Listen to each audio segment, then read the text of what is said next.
Fala aí, torcedor do nosso canal do Palmeiras, trazendo mais um vídeo aqui no nosso canal. E nesse vídeo pra gente falar da vitória do Palmeiras sobre o São Paulo, 1-0, gol do Vitor Roque, tá em choque, chama o Vitor Roque aos 49 do segundo tempo, fez o gol da vitória e o gol da liderança, né? Porque o Palmeiras tinha perdido a liderança para o Flamengo, que tinha vencido o Bahia ontem, né? Mas aos 49, com o gol do Vitor Roque, o Palmeiras retoma a liderança. Vamos reagir, analisar aí aquilo que os comentaristas falaram após a partida, mas antes quero convidar você que ainda não é inscrito no nosso canal, se inscreva, ativa o sininho das notificações para você não perder nada. Tudo do Palmeiras, tudo do Verdão você encontra aqui no nosso canal. Vamos aí para a repercussão e logo depois eu estarei de volta. Brincadeira, hein, Júlio? A gente estava assistindo São Paulo e Palmeiras até pouquinho tempo. O último lance não foi impedimento. O Vitor Roque estava... Pra mim não foi impedimento. Pra mim não foi. foi. O ombro dele, aqui Não, ó, o braço ombro. não conta impedimento. Você falou que o... Não, o braço não conta impedimento, mas ele estava em condições, uma jogada muito forte. Parabéns ao Vitor Roque, que faz acho que o seu terceiro gol. Parabéns ao Palmeiras, que vai ser o campeão brasileiro pelo aquilo que vem colocando. Que força que tem esse time do Palmeiras. E mais uma vez, o Abel Ferreira foi expulso por reclamação, não quis tomar o cartão vermelho na hora que foi expulso, reclama pra caramba. Mas mesmo sem a presença dele, o time do Palmeiras é brincadeira, cara. É brincadeira. Brincadeira, brincadeira, brincadeira. E o Corinthians perdendo pro Mirassol. Valeu, Mateuzinho. Valeu, Kaká. Vocês foram bem pra caramba, valeu? Brincadeira, hein, Júlio? A gente estava assistindo São Paulo e Palmeiras até pouquinho. De duas frases dele, talvez isso fosse ser muito bom para nós, para quem quer ver, pro conteúdo em si. Talvez o Palmeiras seja mais prudente. Teria muito mais a perder de cabeça quente, ainda mais achando que está na razão, ou seja, está pouco aberto ao debate do lance, do que exatamente... Então, de fato, é chato para quem quer ouvi-lo, mas é compreensível para quem está lá dentro. Eu acho que essa decisão deve ter sido tomada... Em conjunto? Não, eu acho que quando olharam como o Abel estava irritado, e eu estou deduzindo, né, com certeza, no vestiário, chegaram à conclusão de que era melhor ele não dar entrevista. O Anderson deve ter feito isso, provavelmente, que é quem tem contato com os jogadores diretamente Ou às vezes ele. no vestiário. Ele pode ter falado, eu não estou com cabeça, não estou legal, não quero tenho uma falar. opinião muito clara sobre qualquer pessoa dar entrevistas, em qualquer situação. Ninguém é obrigado, a não ser que o regulamento obrigue, como é depois da Copa do Mundo e assim por diante. E o regulamento também prevê o que acontece quando você não dá entrevista. Se o treinador, quando dá entrevista, ele não dá entrevista para a imprensa. Ele dá entrevista para o torcedor, que torce contra e que torce a favor, para ambos. E cabe à imprensa fazer as melhores perguntas para o torcedor ter as melhores informações do técnico, as melhores opiniões, e não para caçar cliques. Como a relação está um pouco, digamos assim, conturbada, né, entre entrevistados e entrevistadores, e até às vezes nós mesmos aqui nos incomodamos com algumas entrevistas, eu acho que o treinador tem o direito de não dar entrevista. Se a direção do Palmeiras não vê problema e a torcida também não vê problema, não há problema nenhum. Eu não sei se veio ou não. Uma coisa só bom que a eu acho gente que vale, Jean, ressaltar. Fala. são quase 80 jogos no ano. Então, é isso que Muita é. Quase 80 entrevistas e você aproveita, quando você espreme nisso que você falou, você aproveita muito pouco. É chato pelo ofício que a gente faz, mas eu entendo o cara que senta ali e fala, o cara vai perguntar, e muitas vezes a coisa virou assim, eu vou elaborar minha tese, eu quero que você comente minha tese. Eu achei não sei o quê, a partir disso, o que você acha? Não necessariamente, Abel, o que você tentou fazer? A saída do Estevão foi por uma questão física, foi por cansaço, foi por entender que outros jogadores poderiam decidir?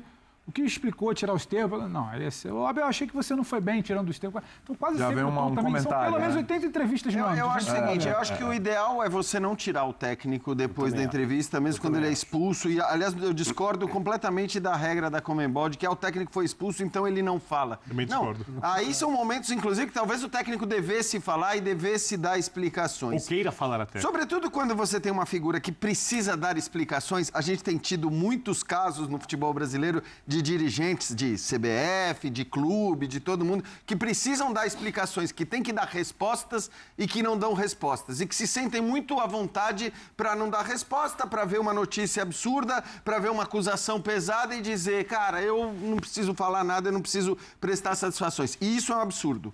O caso de hoje, especificamente, o que eu acho sobre o Abel Ferreira, especificamente?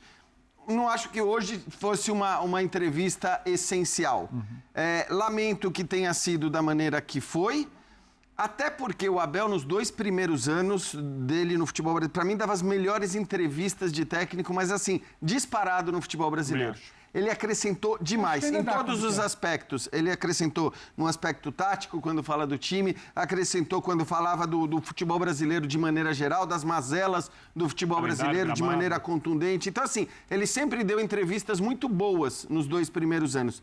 De uns tempos para cá, tá insuportável ouvir o Abel Ferreira, infelizmente. Porque, assim, ele é um cara com conteúdo absurdo, ele continua sendo um excelente treinador. Eu entendo que a maluquice do futebol brasileiro de dizer que o ciclo de um cara com essa qualidade, fazendo o trabalho que ele está fazendo, acabou. A gente ouviu isso de muita gente, de jornalista, de torcedor, a gente ouviu isso de muita gente. Eu entendo que deve incomodar bastante, mas, cara, você tem que tentar se segurar, ignorar as respostas que você não quer dar. Você fala, eu não vou responder essa pergunta por motivo X, Y, Z, e não agir com o desequilíbrio e descontrole que ele está agindo ultimamente. Então, se ele não vai conseguir, na entrevista de hoje especificamente, agir com todo esse desequilíbrio e com equilíbrio e com controle, é melhor não falar. Essa é uma carta que ele nunca usou, né?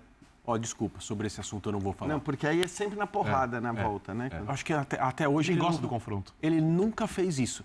O que é absolutamente legítimo. E se houver alguma insistência, você vai insistir, eu já disse, eu não vou falar sobre esse assunto. Não vou te dar nenhuma declaração que você possa usar sobre esse assunto. Um exemplo, André, Carlo Ancelotti para... acho que a Tati Mantovani... toma cuidado com o que você vai perguntar. Ele falou já sorrindo para ela, porque ela cobre o Real Madrid. Mas, Gia, falou, já sorrindo. Cuidado com a pergunta, não vai perder a sua pergunta. Era outra situação, é outro contexto. Eu sei, mas é o que eu tô querendo dizer. Você pode falar que você não vai responder o negócio de uma outra maneira. Mas mesmo no contexto de confronto, eu não vou falar sobre isso. Vocês podem perguntar 100 vezes, eu não vou falar sobre isso. Eu não sei se foi o caso, André, mas naquela época que teve a história que ele teria assinado contrato com o clube árabe e tal, etc., que o Palmeiras teria resolvido aquela questão.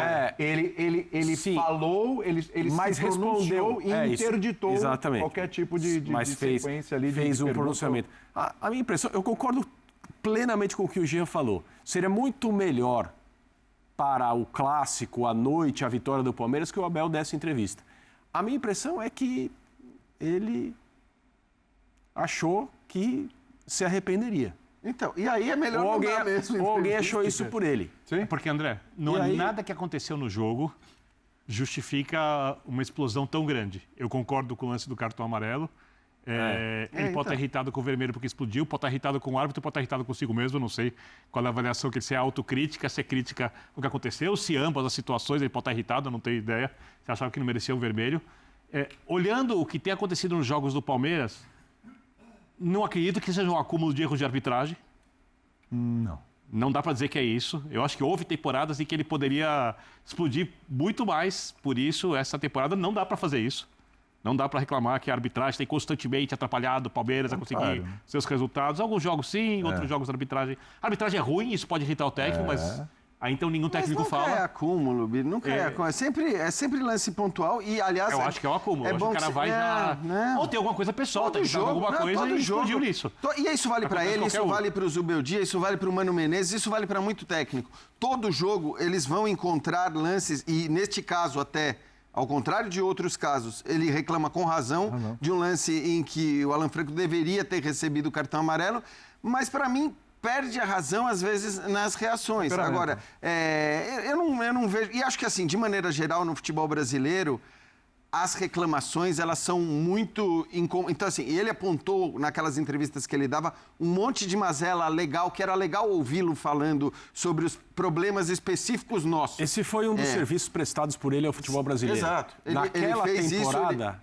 Só, desculpa, Jean. Naquela temporada, ele foi ridicularizado, ao final daquela temporada, ele foi ridicularizado pelo então presidente da CBF, Caboclo, afastado por assédios. Foi na primeira temporada dele. Na festa de encerramento, ele foi ridicularizado como se alguém que não é próprio do futebol brasileiro não pudesse falar sobre as feridas, os problemas, as mazelas como... Então. Como se alguém que assina um contrato para trabalhar aqui no Brasil se torne automaticamente sócio dos problemas. Tipo, e houve quem dissesse, do nosso lado, concordando com a postura de ele não pode falar sobre isso, que dissesse ou escrevesse, agora eu não me lembro se eu li ou se eu ouvi, então ele vai para outro lugar ganhar menos do que ele ganha Mas aqui. isso sempre há quem diz tudo, né, André? Acho que assim, infelizmente... eu não duvido, mas assim, infelizmente vai ter sempre gente concordando, às vezes legitimamente, às vezes em torno de audiência ou de repercussão e tudo mais. Agora, a questão é que ele apontava as mazelas... Sim, ele estava falando exatamente sobre os problemas que travam o nosso futebol. Isso, e ele apontou muito bem. Agora, eu acho que neste caso, este é um problema, não vou dizer que é exclusivo nosso, mas é um problema, e o Abel, que trabalhou no futebol europeu, sabe bem, que é muito mais nosso do que no futebol europeu. Qual o problema, estou falando? Das reclamações absurdas e exageradas dentro e fora de campo.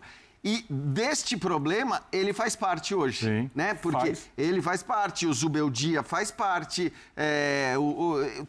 a maioria dos técnicos, talvez, infelizmente, a gente pode dizer que a maioria dos técnicos muitas vezes exagera. Dentro de campo, jogadores reclamam de lances que eles sabem que eles não têm razão em reclamar, ou reclamam exageradamente de um lance, de uma lateral, bola que saiu, bola que não saiu. Parece até que para alguns senadores é bom que a arbitragem permaneça falha, defeituosa, ruim, problemática.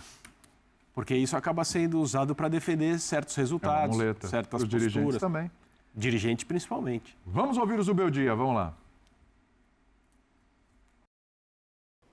Então tá aí, pessoal, foi o vídeo onde os comentaristas debateram aí a vitória do Palmeiras, 1-0, gol do Tigre, gol do Vitor Roque. Deixa eu trazer aqui agora a classificação, né, do brasileiro, onde o Palmeiras é mais líder do que nunca. Na tela você vê aí, ó, líder, Palmeiras, 19 pontos, Flamengo em segundo, 17, Bragantino tem 17, Cruzeiro, 16, Fluminense, 13 e o Atlético Mineiro com 12 pontos, são os 6 primeiros aí do Campeonato Brasileiro. Nessa semana, Palmeiras joga pela Libertadores, já está classificado, mas quer buscar o primeiro lugar geral e aí no final de semana retorna para disputar novamente o Campeonato Brasileiro. Gostou do vídeo? Deixa o like, se inscreva no canal, ativa o sininho das notificações.